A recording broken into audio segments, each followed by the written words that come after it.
Merci beaucoup. Alors, moi, j'ai appris par Christophe André, qui est un de mes très bons copains, que remercier les gens avant tout, c'est se faire du bien à soi-même. Donc, je vous remercie. Comme ça, je pars bien dans la journée. Parce que je suis un peu l'intrus dans l'affaire. Moi, je suis un psychiatre adulte, donc avec un raisonnement un peu plus limité. Il y en a d'autres, oui. Et en fait, oui, il y a Caroline aussi. Et la question que m'a posée Olivier, elle n'est pas simple. Olivier m'a mis un cahier des charges. Ce soir, on parlait tous les deux, on était dans des raisonnements. Et il me dit, il faudrait que tu me fasses un truc un peu intelligent sur les liens qu'on peut avoir et la manière de penser. Et effectivement, c'est bien tombé parce que si je devais résumer en un mot ce que m'ont appris les pathologies organiques dans la schizophrénie, je dirais l'an dernier tout. Pourquoi? Parce que dans l'unité dont j'ai la charge, j'ai eu 10 cas compliqués, qui ont été des cas qui m'ont fait vraiment repenser les liens entre l'organicité et la schizophrénie, voire même ce qu'était la schizophrénie. Pourtant, j'ai la chance d'aller régulièrement, dès que je peux, au staff de l'UNPC. Je vois qu'Antoine Deltuil est là, où j'apprends beaucoup, où on raisonne énormément. Et je me dis, on a longtemps raisonné comme ce gâteau. D'un côté l'organique, d'un côté la psychiatrie. On a essayé de les fusionner sur des modèles un peu transdisciplinaires, des transnosographiques, ce qui est bien. Mais je pense qu'aujourd'hui, ce que moi m'ont appris les modèles d'organicité, c'est qu'on doit non plus définir chacun un objet de notre côté et on met en commun des compétences, c'est bien, mais de définir des objets communs où on se rencontre en permanence. Et c'est un petit peu autour de cela que je voudrais raisonner. On va commencer par de la radiologie, on va dire. Oula.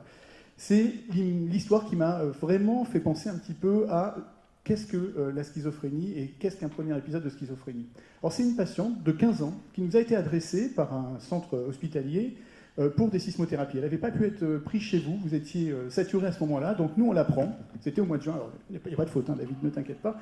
On la prend et on voit effectivement une jeune femme catatonique.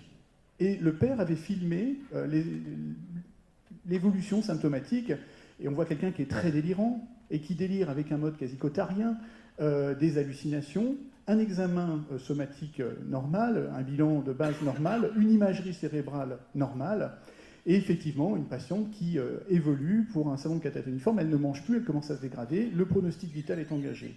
Nous la prenons dans l'unité, nous faisons un test au Stinox, elle s'améliore un petit peu, mais sans plus, et nous lui faisons des sismothérapies. Au bout de 8 sismos, elle est guérie. C'est-à-dire, dans la mesure où il n'y a plus de symptômes, elle marche, elle mange, elle nous parle, il n'y a pas d'éléments délirants. Le père nous dit, je vais la renvoyer juste dans l'hôpital d'où elle vient pour qu'on soit plus proche et qu'elle termine sa convalescence. Sauf qu'entre-temps, on reçoit des résultats. C'est que l'assistante qui s'en était occupée avait fait un DU d'immuno-inflammation quelque part, et elle avait fait un bilan systématique sans trop y croire, puisqu'il n'y avait pas tellement de points d'appel. 0,6 neuro, l'imagerie est bien, etc. Le résultat tombe, encéphalite anti-NMDA. Boum. On la met dans l'imagerie, tératome de l'ovaire. C'est un tératome de l'ovaire qui a produit une encéphalite anti-NMDA, ce qui est finalement une des premières causes de ces tableaux-là chez les jeunes filles de 15 ans. Donc elle est soignée de son tératome, qui heureusement n'est pas malin. Elle a des traitements adaptés, elle est guérie. Qu'est-ce que serait devenue cette patiente il y a 10 ans? À l'époque, on ne sait pas ce que c'est qu'une encéphalite anti-NMDA. Eh bien, elle aurait été guérie, puis elle aurait rechuté, puis elle aurait été déficitaire, puis elle aurait eu maints traitements, pour qu'à la fin on dise, bon bah, c'est une chronique, on ne peut pas grand-chose pour elle. Et vraiment, pour nous, ça a été une claque. Hein. Je travaille avec des gens qui sont expérimentés, parce qu'on s'est dit, le nombre de patients peut-être qu'on a vus comme ça, dont on ne savait rien, et il y a un gap énorme entre les connaissances d'il y a 20 ans, peut-être 10 ans et maintenant, mais ça donne vraiment à réfléchir. Alors, ce que nous apprennent les comorbidités, je vais essayer de décliner en plusieurs questions. D'abord, les enjeux de santé. Les enjeux de santé, ça c'est un article du Lancet de 2011 qui dit pas de santé mentale, de santé physique sans santé mentale. C'est important parce que ça nous dit que les choses sont liées. Alors, c'est peut-être pas dans la causalité qu'on aborde ce champ-là, mais déjà pour dire, au-delà des causes potentielles organiques d'une schizophrénie ou associée, il y a l'inverse. La schizophrénie est associée à beaucoup de pathologies comme conséquence, comme lien probablement un petit peu proche.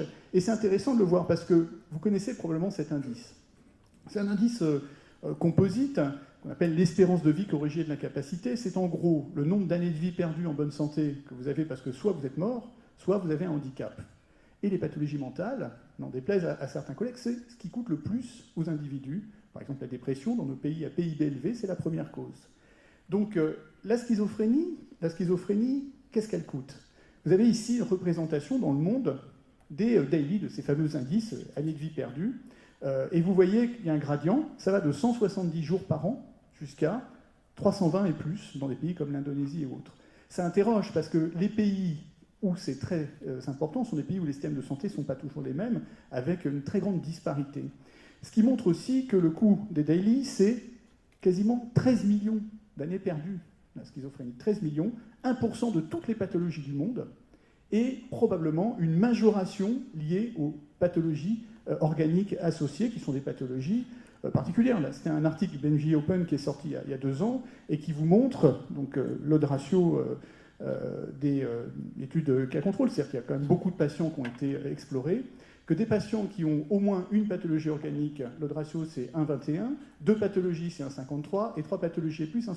C'est-à-dire que vous avez quand même une augmentation de cette association avec des pathologies qui peuvent être neurologiques, qui peuvent être organiques, qui peuvent être métaboliques, qui peuvent être cutanées, etc. Donc on a vraiment une surreprésentation qui est intéressante parce qu'elle signe la morbidité de la pathologie.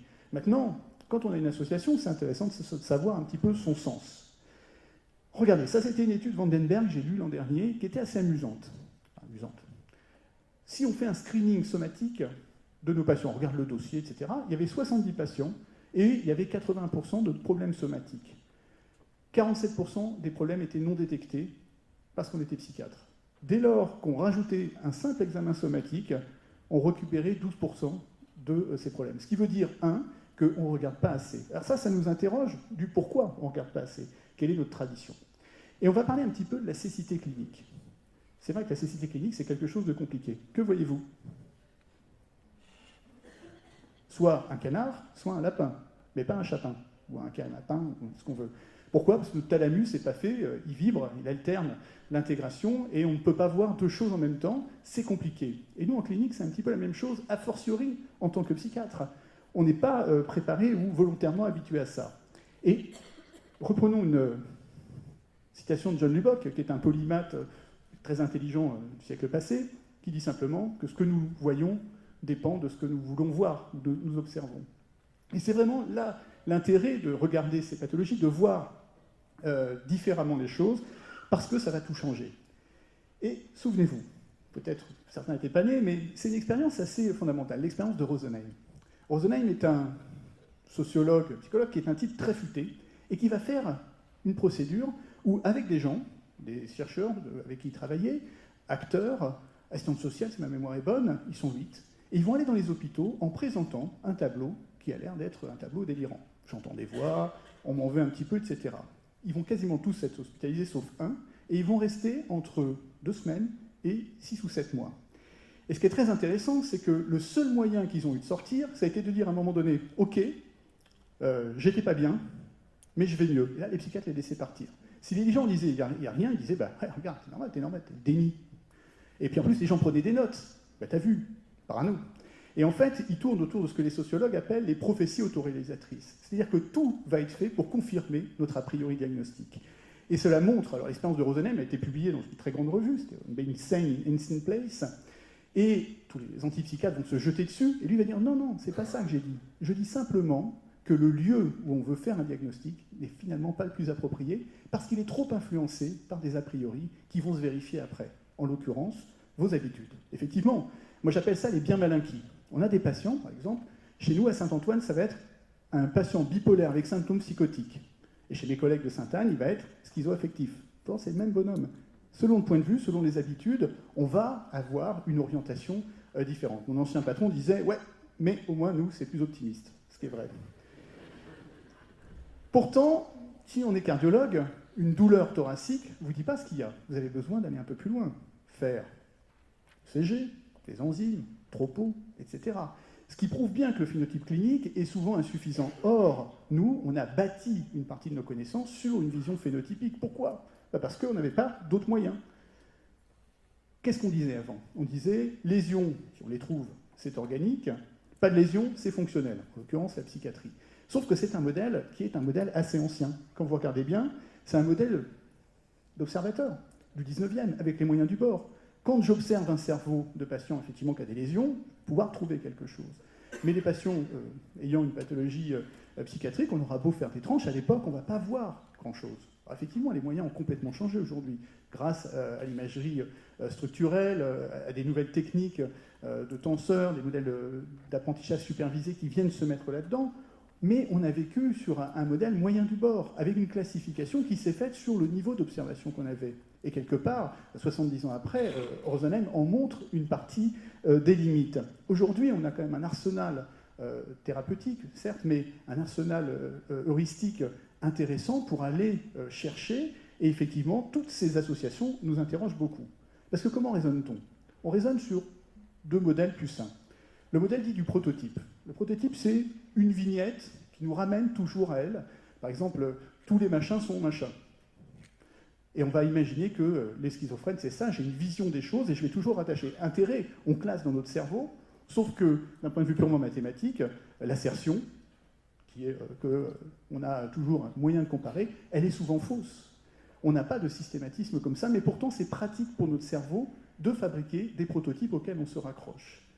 Deuxième modèle est un modèle dit théorique. C'est-à-dire, je considère que certains signes sont pathognomoniques d'eux. Et on a des gens qui se font des théories. Moi, j'ai eu des collègues qui inventaient même des signes qu'ils nommaient eux-mêmes. Le signe, alors je ne dis pas leur nom, mais le signe de machin, voilà. Tous les patients que j'ai vus avaient ça. Et des fois, c'était n'importe quoi. Mais ils oubliaient simplement une vision poppérienne des choses. C'est que c'est pas parce que j'ai vu un signe noir que tous les signes sont noirs. Mais pour eux, ils construisaient un modèle sur une expérience qui leur faisait classer les gens selon ce modèle. C'est encore une fois la prophétie autoréalisatrice de Rosenheim. On arrive toujours à se donner raison sur un modèle d'induction. Et en plus, les modèles de référence qu'utilisaient un peu ces catégories comme ça, aujourd'hui ils sont floutés, puisque par exemple dans le DSM, on a même séparé les catégories diagnostiques de la schizophrénie. Pourquoi? Parce que pas assez valides et encore moins fidèles. Donc, des modèles prototypaux, des modèles théoriques qui nous font toujours aller vers là où finalement on veut, et c'est très difficile de porter des diagnostics. D'autant que, souvenez-vous, qu'est-ce que dit Bleuler? Bleuler dit « J'ai proposé une entité qui s'appelle schizophrénie, mais je laisse le soin à mes successeurs d'en définir les sous-types. » On rajouterait probablement une ligne d'en infirmer encore plus de sous-types aujourd'hui, parce que la complexité avec l'organicité, elle se manifeste véritablement aujourd'hui, maintenant qu'on a des moyens de voir les choses. Alors, qu'est-ce qu'une comorbidité? Qu'est-ce qu'une association? Plusieurs façons de voir les stats. Alors, désolé Olivier, je vais citer un de mes plus grands philosophes, Jean-Claude Van Damme. Jean-Claude Van Damme dit « Une personne sur 5 a des troubles mentaux. Si tu vois 4 personnes bien autour de toi, inquiète-toi. » Vision autocentrée des statistiques interprétée par rapport à sa propre personne. Deuxième approche théorique, vous voyez ici, avec un coefficient de corrélation de 99,26%, le taux de divorce dans le Maine associé à la consommation annuelle par tête de margarine.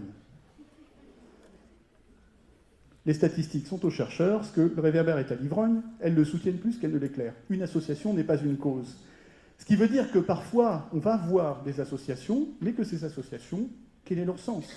Et c'est aussi pour ça qu'il est important de démembrer la notion de comorbidité.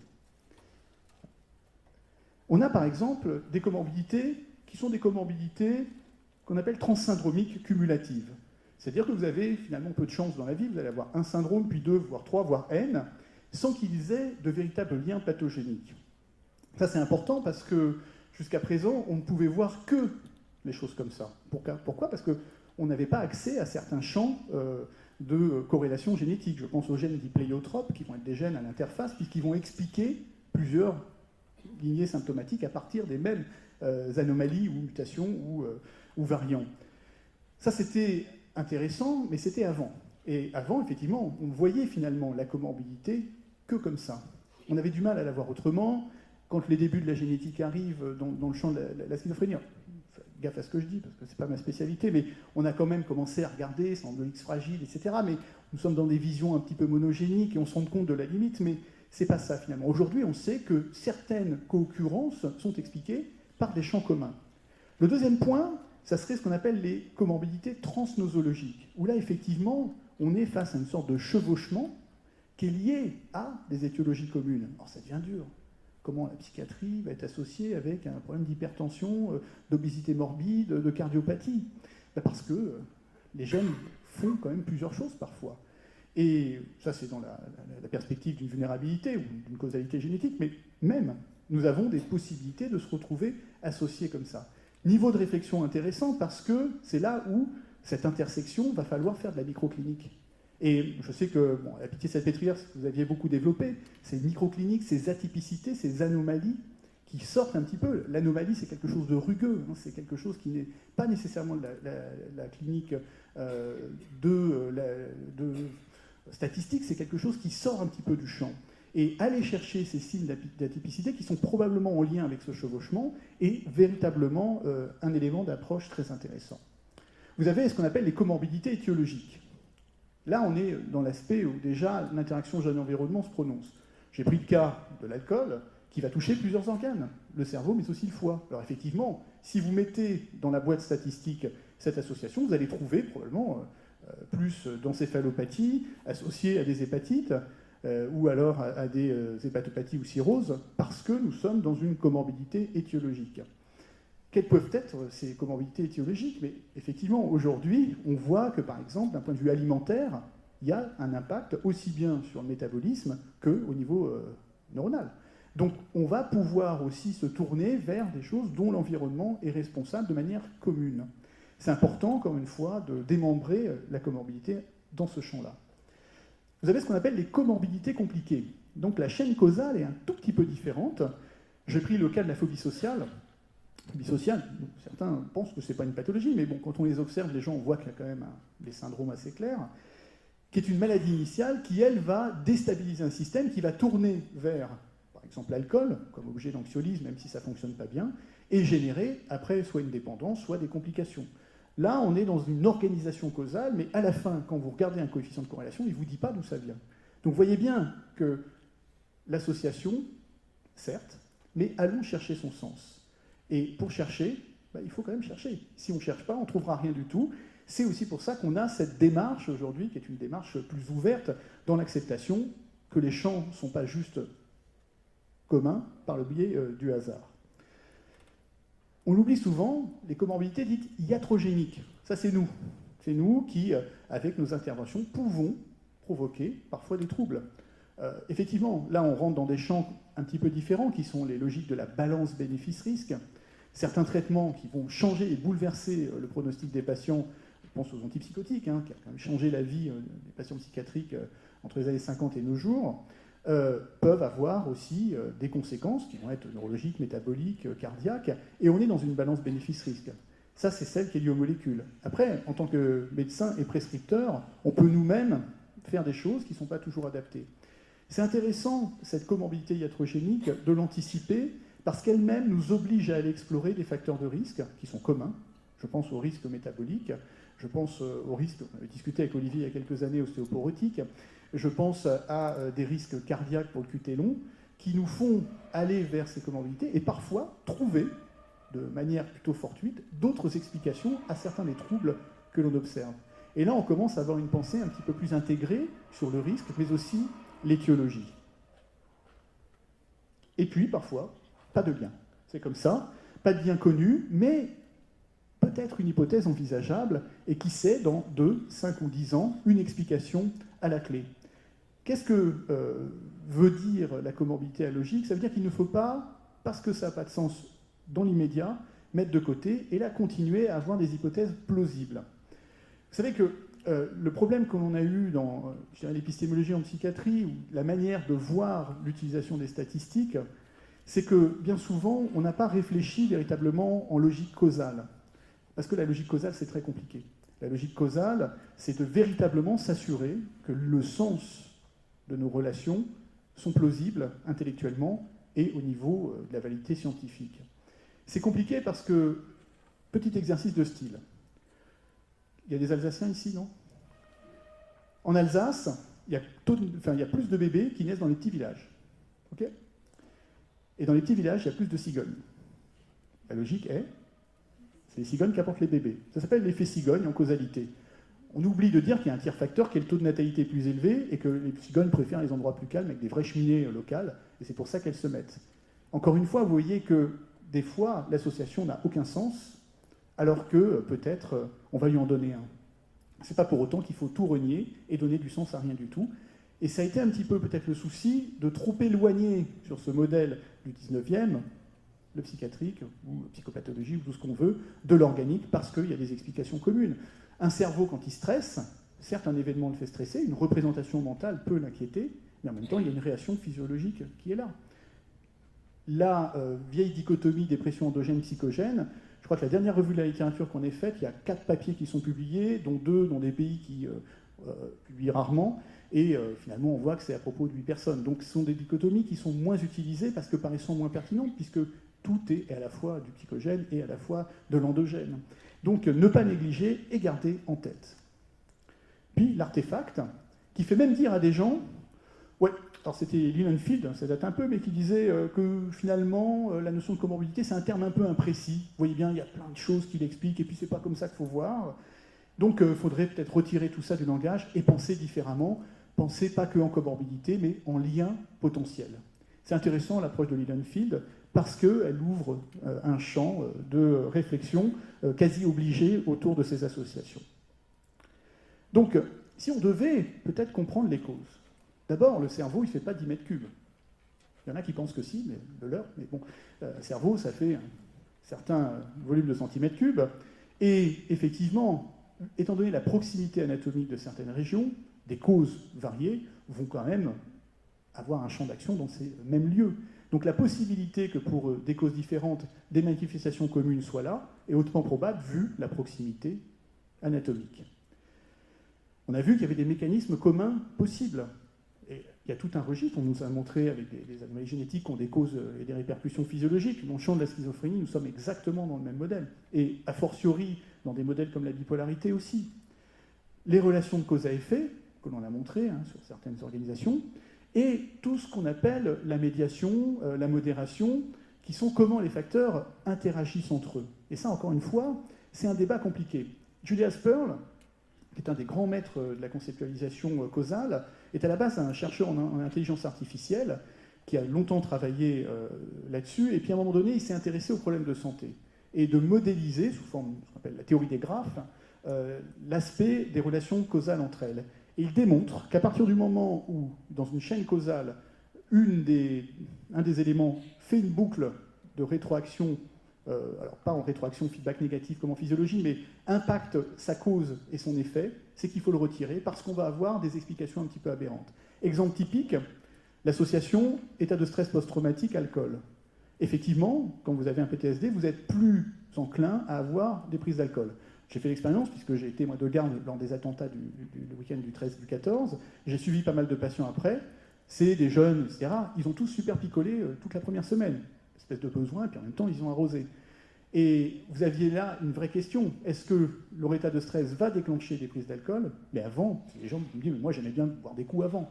Ce qui montre aussi que dans certains cas, le PTSD va être dû à une exposition à des risques dont l'alcool peut être un des facteurs. Accident de voiture, etc., bagarre et autres.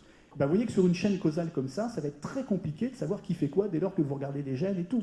Donc on est vraiment obligé de poser les choses un peu intelligemment, et c'est très dur parce que mathématiquement c'est un niveau de complexité qui n'est pas pris par tout le monde, mais aujourd'hui on commence à voir dans des papiers ce qu'on appelle des tests a priori, où le modèle que vous allez rechercher en termes d'association, vous l'explorez d'abord sur un mode causal. On peut passer par des équations structurelles, tout discriminant ou des réseaux bayésiens, peu importe, mais il y a des moyens de prévoir ce que l'on va obtenir comme corrélation a un sens d'un point de vue logique. Et enfin, la pléiotropie. Donc vous voyez que la comorbidité, ce train qui peut en cacher un autre, n'a pas un niveau de sens, mais des niveaux de sens. Donc, les objectifs un peu heuristiques, ce que ça peut nous apprendre d'un point de vue intellectuel. Regardez, si j'ai des associations fréquentes dans la population générale, mais à partir du moment où une pathologie se retrouve plus fréquemment associée, question, tiens, est-ce qu'il y a un lien, est-ce qu'il y a une raison à cela? Il y a des associations qui sont attendues en population générale, des associations entre pathologies, mais quand vous avez un excès de complications, qu'est-ce que ça peut signifier? Effectivement, vous avez soit des formes associées, dites transnosologiques, comme on a vu tout à l'heure, voire, d'un point de vue causal, en fait, un espèce de sous-groupe que vous avez isolé par cette exploration, qui est une forme à éthiopathogénie organique. Ce n'est pas une schizophrénie, en cas d'association, mais quelque chose qui se manifeste sous la forme d'une schizophrénie, un peu comme Caladriel, ça a la couleur d'eux, ça ressemble à, ça a le goût, mais ce n'est pas. Et des schizophrénies là, je crois que c'est le terme que vous aviez employé dans un de vos articles, Olivier et David, sur la question il y a quelques années. La pathologie organique peut aussi être un facteur précipitant. Il y a des éléments qui vont précipiter un deuxième niveau de vulnérabilité. L'un n'empêche pas l'autre, mais cette vulnérabilité qui était portée avec une origine peut-être de vulnérabilité génétique, etc., dans la rencontre de la pathologie, peut favoriser une mauvaise gestion du stress, des facteurs biologiques déstabilisants et déclencher aussi la maladie. Mais finalement, un point qui est assez intéressant serait celui-là. Vous avez une sensibilité cérébrale. Le cerveau est quelque chose de très fragile. Moi, j'ai fait l'expérience l'an dernier de la grippe. Je ne me l'ai pas vacciné comme chaque année. J'ai eu la grippe, c'est le cas. Je me suis dit, 30 ans de plus, j'étais mort. Et je me souviens, je suis dans mon lit et j'essaie de réfléchir. En plus, je suis confus et j'ai soif parce que je suis déshydraté, 41, etc. Il fallait que je tende le bras pour prendre mon petit litron d'eau. J'ai mis 1h30 pour le faire. Et la seule question qui arrivait à émerger, c'est mais qu'est-ce que ça me fait au niveau de la dopamine, de la sérotonine pour que je n'ai pas la force? Donc, chercher une cause. Alors, j'ai trouvé, l'interleukine 1 et 6, ça diminue la sérotonine circulante, etc. Mais mon cerveau est sensible, il est fragile. Et quand un événement infectieux est arrivé, il a produit des symptômes. J'appelle ma femme, je lui dis mais pourquoi tu as mis des prospectus sur le lit? C'était la couette qui était un peu chiffonnée. Enfin, bon, des hallucinations quand même, un peu visuelles, des illusions perceptives. Donc, pas schizophrène-lac, mais j'ai vécu une sorte quand même d'épisode confusionnel qui était quand même pseudo-délirant. Qu'est-ce qui veut dire que probablement, si effectivement je touche les régions motrices, je vais produire du symptôme moteur. On va dire, bon là c'est pas de la psychiatrie. Mais si je touche des régions impliquées dans la planification, dans l'intégration, dans la conceptualisation, dans les choix, eh ben, ça va produire des symptômes qui vont être probablement psychocomportementaux et schizophréniques-like. Et enfin, peut-être plus tard, quand les choses évoluent, arriver des symptômes neurologiques. Case report, publié, patient, diagnostic de schizophrénie pendant 7 ans, traité encéphalite anti-NMDA. 7 ans avant que les signes neurologiques apparaissent. Le jour où ils apparaissent, ils font le bilan, mais qu'ils le traitent, plus de schizophrénie. Hop. Eh bien, on est probablement aussi dans ce type de séquence. Enfin, hypothèse aussi, et nous on avait proposé un projet de recherche avec Philippe Gorwood sur Toxoplasma gondii, donc toxoplasmose. Certains mécanismes inflammatoires, infectieux, voire parasitaires, peuvent entraîner aussi une modulation phénotypique. Ils ne vont pas augmenter l'incidence du trouble, sinon par exemple on aurait beaucoup plus de schizophrènes si la toxoplasmose était responsable de tout que les Anglais. Ils avaient écrit un article comme ça d'ailleurs, les Sagouins, sur pourquoi ils sont plus intelligents que nous, parce qu'ils ont moins de toxos. Bon. Comme ils prennent plus de bière, ça équilibre. En fait, dans l'idée, c'est que probablement certains facteurs peuvent moduler l'expression du phénotype. Et ça, c'est intéressant aussi, parce que ce sont des facteurs que l'on peut corriger. Effectivement, si vous avez une concurrence avec Toxoplasma gondii, vous avez des modifications comportementales. Vous allez avoir plus d'atteintes préfrontales avec une baisse de l'efficience de certains tests cognitifs. Mais aussi, en cas de poussée, les anticorps vont provoquer des modifications périphériques et qui vont entraîner, par exemple, des BDA ou autres. Donc il y a des moyens de corriger les choses, peut-être par d'autres médicaments. Et c'est peut-être le dernier volet qui est aussi intéressant, c'est les perspectives thérapeutiques. Parce que tout ça, on a vu que, bon, les comorbidités, il faut les chercher, parce qu'elles ont un impact. Deuxièmement, c'est intéressant d'un point de vue heuristique et conceptuel. Mais d'un point de vue thérapeutique, le gros souci qu'on a aujourd'hui, c'est que par exemple le domaine de la recherche en psychopharmacologie et l'industrie n'investit quasiment plus dans nos médicaments, pour des raisons pratiques. D'abord, c'est difficile d'obtenir un SMR augmenté. Ils se font maintenant génériquer avant même d'avoir terminé leur brevet, etc. Donc il y en a de moins, ils vont tous se tourner vers des biotechnologies. Donc il va falloir qu'on cherche ailleurs. Et nous avons des causes curables dedans. Toutes les causes curables, qu'elles soient métaboliques, endocrinopathies, auto-immunes, infectieuses ou les métaux lourds, sont des causes, une fois qu'on les a traitées, qui peuvent radicalement changer le profil, le pronostic ou le phénotype du patient. Certaines causes que j'ai mis en bleu sont des causes de modulation, comme j'ai dit aussi, qui peuvent réduire un petit peu certains éléments ou impacts de la pathologie. Alors, je ne vais pas m'étaler dessus parce que ça va vraiment être vu dans la journée, ce n'était pas le but de faire un catalogue, mais vous voyez qu'il y a une dimension de cause curable. Deuxième champ, les pistes thérapeutiques. Vous avez à droite, alors moi je confonds ma droite et ma gauche, donc voilà, là-bas, là c'est la psychiatrie, de l'autre côté l'organicité. Vous avez des variants génétiques qui vont eux-mêmes affecter différents niveaux de système biologique, qui vont moduler les réseaux neuronaux, qui vont produire en interaction avec les éléments stochastiques de la psychopathologie, et pour lesquels on propose des traitements. De l'autre côté, vous avez une variation génétique qui joue sur des systèmes biologiques, sur des organes, qui peuvent être le cerveau, mais d'autres organes qui vont être en lien aussi avec le cerveau, produire des symptômes très proches, interagir, et pour lesquels il y a du traitement. à partir du moment où on regarde ces deux flèches sous l'angle d'interaction, vous avez potentiellement des traitements croisés qui peuvent être totalement intéressants. Et c'est aussi pour ça qu'on voit se développer des traitements anti-inflammatoires, immunitaires, des traitements qui finalement ne paraissaient pas totalement pertinents au début, parce qu'ils agissent sur des causes communes et des modulations communes des deux phénotypes. Retenons que dans les systèmes complexes, et s'il y a bien une maladie complexe, c'est la schizophrénie, il y en a d'autres, mais elle est complexe, les causes et les effets sont souvent en plus distants dans le temps et dans l'espace. C'est que c'est difficile de se placer à un instant précis d'observation et d'être sûr de ce que l'on observe. Et en plus, dans les processus neurodéveloppementaux, des actions vont avoir des effets parfois bien plus tard, parce qu'ils sont là, variables latentes, ça demande qu'à s'exprimer en cas de facteurs exogènes, mais c'est d'une grande complexité. Pour conclure, Karl Popper, c'est en jetant le filet qu'on ramène du poisson. C'est-à-dire que si on ne cherche pas, on ne trouve pas. Et véritablement, l'objet de regarder ces pathologies organiques, ce n'est pas juste soigner la comorbidité et la morbidité, comme on peut le penser, même si c'est un impact, c'est heuristique, c'est conceptuel et c'est probablement thérapeutique. Merci de votre attention.